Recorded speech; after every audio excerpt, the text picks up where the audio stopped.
Welcome to Golden English Course.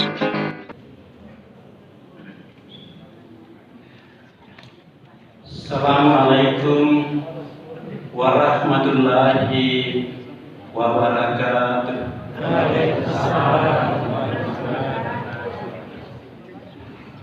Alhamdulillah, summa alhamdulillah, wa syukurillah, summa wa syukurillah, wa la hawla wa la quwata illa billah. Rabbi shrah li sadri wa yassir li amri wahlul 'uqdatam min lisani yafqahu qawli. Alhamdulillah, segala puji bagi Allah. Mari kita memuji dan bersyukur kepadanya pada malam hari ini. Alhamdulillah, Allah masih memberikan rahmat dan hidayah kepada kita sekalian, sehingga sempatlah kita melaksanakan berbagai aktivitas ibadah Ramadan di masjid yang mubarak ini. Selanjutnya mari kita menyampaikan salawat dan salam kepada Rasulullah Muhammad SAW sebagai rahmatan lil alamin, pembawa ajaran keselamatan dan kebahagiaan hidup di dunia bagi kita manusia, dan insya Allah hidup bahagia dan selamat di akhirat. Jamaah tarawih rahimakumullah, kesempatan kali ini saya ingin mengetengahkan ceramah agama atau dakwah Islamiyah dengan sebuah judul tips agar kita terhindar dari godaan syaitan atau setan. Apa sih itu setan? Setan itu kalau bahasa Arabnya syaitan, bahasa Indonesianya atau bahasa Indikanya setan. Setan itu adalah makhluk ciptaan Allah Subhanahu wa Ta'ala yang dicipta dari api. Kalau kita manusia adalah makhluk ciptaan Allah yang dicipta dari tanah. Oleh karena itu, pada awal atau mula penciptaan manusia yang pertama kali yang bernama Adam, sebenarnya malaikat dengan setan atau syaitan telah dua dicipta oleh Allah Subhanahu wa Ta'ala, dan itu berada di dalam surga. Pada waktu penciptaan Adam atau Nabi Adam, manusia pertama, maka Allah memerintahkan kepada malaikat untuk bersujud kepada Adam atas penciptaannya. Lalu malaikat tunduk atas perintah Allah. Kemudian Allah memerintahkan kepada setan untuk sujud kepada Adam atas penciptaannya. Setan ini enggan dan tidak mau taat atas perintah Allah, alias tidak mau sujud kepada Adam karena merasa diri lebih tinggi derajatnya, lebih mulia penciptaannya, karena ia dicipta oleh api sedangkan Adam manusia dicipta oleh tanah, maka tidak mau sujud. Pada waktu itulah Allah melaknat yang namanya syaitan, mengutuk. Akhirnya waktu itu setan meminta kepada Allah, ya Allah, kalau saya memang dilaknat atau dikutuk, berikanlah saya kesempatan untuk menggoda Adam bersama dengan anak cucunya. Ini masih dalam surga. Maka pada saat itu pula Allah memberikan instruksi, wahai Adam. Pada waktu itu dicipta juga Hawa dari tulang rusuk Adam.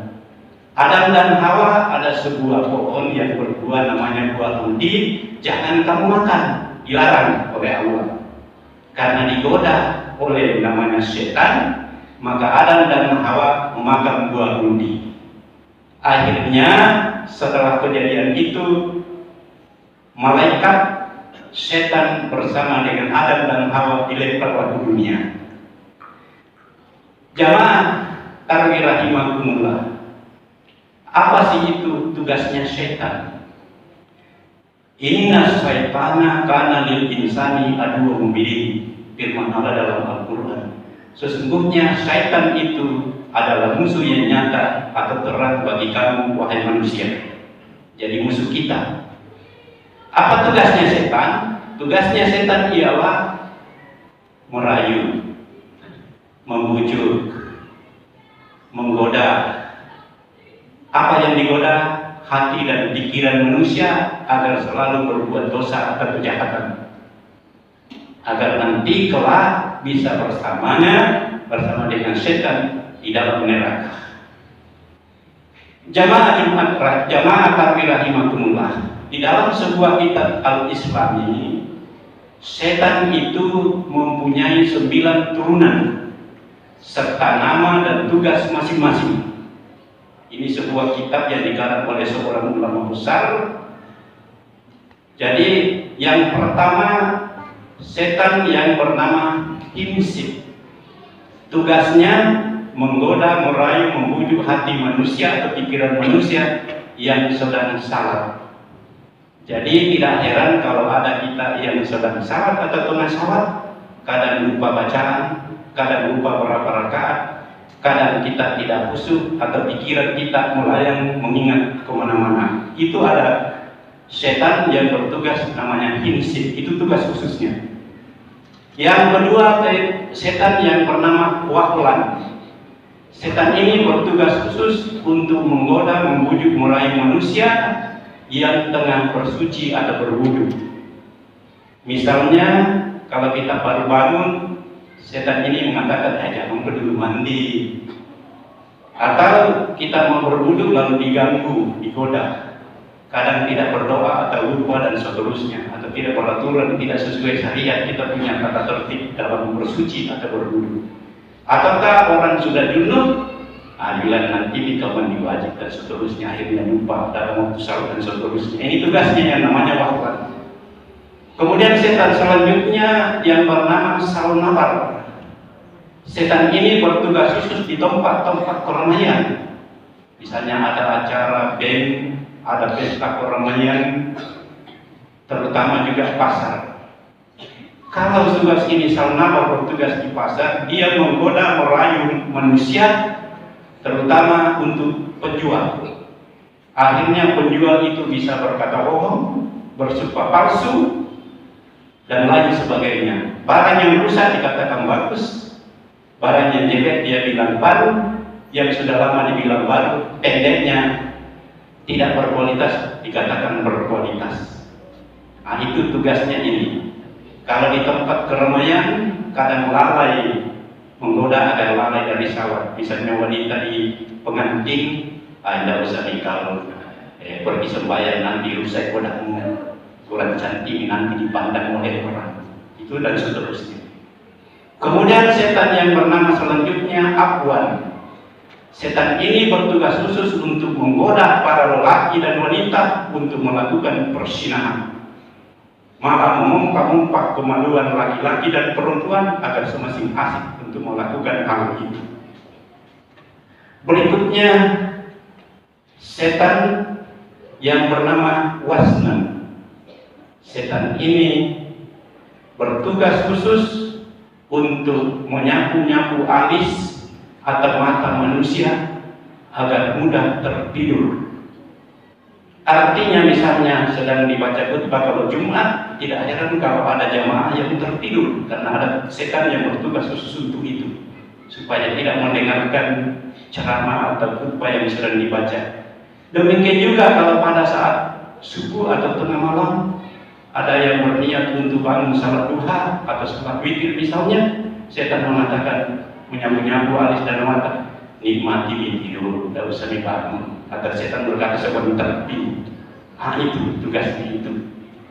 Berikutnya setan yang bernama Tabar.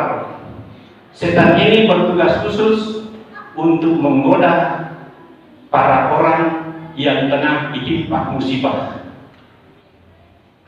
Artinya orang yang sedang musibah itu seakan-akan tidak mau menerima takdir atas musibah yang ditimpanya, baik kepada diri, keluarga, atau kampung, atau negara sekalipun. Misalnya biasanya itu ada orang yang berteriak-teriak kalau terjadi musibah, bencana, atau biasanya wanita menangis lalu meragu-ragu. Ini adalah tugasnya yang namanya setan untuk membujuk supaya melakukan hal itu. Padahal kalau ada musibah, katakan saja inna lillahi wa inna ilaihi raji'un. Selesai persoalan. Berikutnya setan yang bernama Maktun. Setan ini bertugas khusus untuk di keluarga. Artinya tidak mau masuk rumah, mungkin lupa mengucapkan salam, mau makan lupa membaca doa makan. Tugasnya khusus ini juga membuat agar suami dan istri bercerai. Jadi ada memang setan khusus ini yang bernama Maktun untuk mengajak suami istri, mempengaruhi agar marah, benci dan seterusnya, bahkan kalau bisa terakhir bercerai. Ceraian itu halal, tapi sangat dimurkai oleh Allah Subhanahu wa Ta'ala. Berikutnya setan yang bernama Maktun, yang bernama tadi Dasim itu yang tadi yang keluarga untuk perceraian. Berikutnya setan yang bernama Maktun adalah setan yang mengajak atau mempengaruhi manusia untuk bercerita tentang kejelekan sesama, menggosip, memfitnah dan seterusnya. Terlebih lagi menyebarkan berita hoax. Hoax itu bahasa Inggris, artinya berita bohong. Jadi kalau ada di media sosial berita-berita bohong atau hoax, setan ini bertugas khusus untuk mengajak diteruskan. Kalau diteruskan berarti berlipat ganda kita punya dosa. Ya. Berikutnya setan yang terakhir yang ke-9, setan yang bernama Al-Anbiya. Setan ini bertugas khusus untuk menggoda para nabi dan rasul. Tetapi nabi dan rasul tidak pernah tergoda oleh ujukan atau godaan atau gangguan setan. Jamaah Jumat, jamaah tarawih rahimakumullah. Allah berfirman, "Wala tattabi'u khutuwatis syaitan, innahu lakum aduwwun mubin." Janganlah kamu mengikuti langkah-langkah syaitan, sesungguhnya setan itu adalah musuh yang nyata atau terang bagi kalian. Sekarang, bagaimana cara setan menggoda manusia? Menggoda hati manusia. Yang pertama dari arah kanan, yang kedua dari arah kiri, yang ketiga dari arah depan, yang keempat dari arah belakang.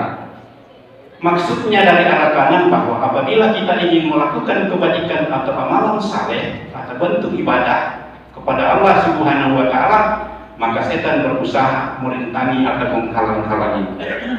Setan mengatakan nanti tidak usah nih, mau menyumbang tidak usah nih, pokoknya nanti tanya. Kalau dari arah kiri, memang setan mengajak kita untuk selalu berbuat kejahatan atau dosa. Misalnya ada orang mau mencuri, bukan cepat, dan seterusnya. Setan dari arah depan atau muka agar kita terlalu cinta tentang kehidupan dunia. Jadi ada orang terlalu cinta kalau dia berdagang terus, tidak ada kesempatannya beribadah karena alasan sibuk dengan bisnisnya dan lain sebagainya. Terlalu cinta dunia. Dari arah belakang agar kita melupakan yang namanya ada akhirat. Tidak mengenal agar manusia tidak mengenal namanya ada surga dan neraka. Tidak ada pembalasan. Jamaah tarawih rahimakumullah. Sekarang bagaimana tips agar kita terhindar dari godaan syaitan? Ini antara lain.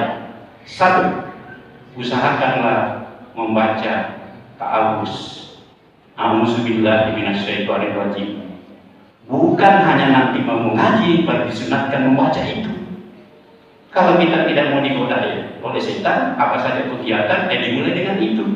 Baru membaca basmalah. Ya Allah, aku berlindung kepada dari godaan setan yang tertutup. Itu kan artinya. Jadi apa saja kegiatan diucapkan itu. Yang kedua, diusahakan selalu ada wudu. Karena orang yang mantap iman dan takwanya kepada Allah, tidak pernah lepas dari wudu. Mau kita berolahraga berwudu dulu, mau berjalan berwudu dulu, mau berhubungan suami istri berwudu dulu. Itu sunnah itu. Mau mandi berwudu dulu. Pendek kata apa saja mau dilakukan, usahakan ada wudu. Karena kalau ada wudu, tidak mudah kita diganggu oleh jin dan setan. Berikutnya, diusahakan selalu kita berbuat amalan-amalan kebajikan atau amalan saleh. Firman Allah, "Man amila shalihan min dzakarin aw unsa wa huwa mu'minun fa ulaika yadkhulunal jannah." Barang siapa yang selalu melakukan amalan-amalan kebajikan atau amalan saleh karena iman, maka Allah akan memasukkan ke dalam surga. Kemudian Allah berfirman di dalam Al-Quran, "Innahu laisa lahu sultanan 'alal ladzina amanu wa 'ala rabbihim yatawakkalun." Sesungguhnya setan itu tidak dapat menggoda orang yang beriman dan bertawakal kepada Allah Subhanahu wa taala. Jadi ini kuncinya. Innahu laisa lahu sultanan 'alal ladzina amanu wa 'ala rabbihim yatawakkalun. Sesungguhnya setan itu tidak dapat menggoda orang-orang yang beriman dan bertawakal kepada Allah Subhanahu wa taala. Kemudian yang terakhir, bagaimana kunci agar kita dipengaruhi oleh setan tapi tidak terpengaruh? Yang pertama, kita selalu bersyukur atas segala nikmat. Yang kedua, selalu bersabar atas ada yang tidak menyenangkan bagi kita, apakah itu gangguan pemikiran, ataukah ada masalah, atau ada bencana, atau sakit. Pendek kata, selalu kita bersabar di dalam hidup, bagaimanapun keadaan dan kondisi kita. Yang ketiga, ialah kita senantiasa beristighfar atau bersyukur kepada Allah Subhanahu wa taala dan meminta ampun atas segala dosa-dosa yang telah kita lakukan. Karena tidak ada manusia yang tidak pernah berbuat salah. Orang bijak berucap, "The man who does not make mistakes does not usually make anything." Artinya, orang yang tidak pernah berbuat salah hanyalah orang yang tidak pernah melakukan apa-apa. Artinya kalau kita berucap, pasti ada kesalahan di dalam ucap kita. Kalau kita bertindak dan bersikap, pasti ada yang salah atau keliru. Oleh karena itulah sendiriannya manusia yang terbaik ialah ia menyadari akan segala kesalahan, kehilapan dan dosa-dosanya, lalu meminta ampun atau tobat kepada Allah Subhanahu wa taala. Innallaha yuhibbut tawwabina wa yuhibbul mutatahhirin. Sesungguhnya Allah sangat mencintai dan mengasihi orang-orang yang suka bertobat dan membersihkan diri. Jamaah takbir rahimahumullah.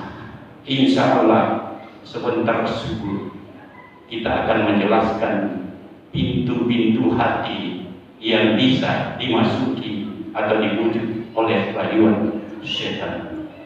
Demikian, mohon maaf atas segala kekurangan. Khadanallah wa iyyakum ajmain. Wassalamualaikum warahmatullahi wabarakatuh.